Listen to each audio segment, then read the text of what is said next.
This week, Guns N' Roses played Mexico City, and they let their fans come up on stage to beat a huge Donald Trump piñata with a stick. Axl called for people to come up and hit the Trump piñata to express yourselves, however you feel. So lots of fans went on stage and smashed the big fake Trump while the crowd went wild. Of course, Trump is a hot topic in Mexico because of his plan to build a wall along the border and for his controversial comments about immigration. Of course, those immigration comments are a big part of why people call Trump a fascist in the first place. Guns N' Roses obviously knows that, so they were really playing to their crowd with the piñata. Only thing is, Guns N' Roses knows exactly what it's like to be that piñata. They know what it's like to be accused of being fascists by everyone in the media, because that's exactly what happened to them. Back in the late 80s, they released a song called "One in a Million," which had controversial lyrics about blacks, gays, and immigrants.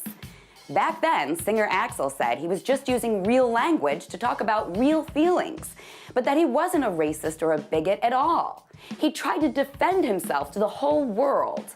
The media, however, absolutely skewered him and the band. An LA Times article from October 15th, 1989 actually called the controversy the Guns N' Roses racism furor. They actually used the word Führer just to make sure everyone thought of Hitler and white supremacy when they thought of Axl Rose. Arsenio Hall called Axl an ignorant racist. Al Gore's wife, Tipper, the woman who pushed for political correctness in music like no one else did, wrote letters to the New York Times and went on TV shows to sound the call for outrage. All of the media was having a field day, calling Axl Rose a fascist bigot, to the point where Sean Penn actually stood up for him, calling the whole thing a bunch of pseudo-liberal hogwash. Just like some professors are now standing up for Trump and his supporters, saying it's hogwash that everyone is yelling white supremacist at anyone they disagree with.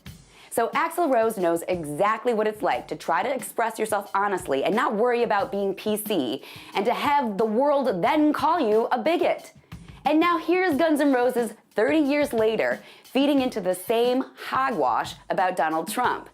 As Axl Rose actually says to do in his song, "One in a Million," I'm calling him Mr. Been There, Done That. And because of that, Axl, you really should know better.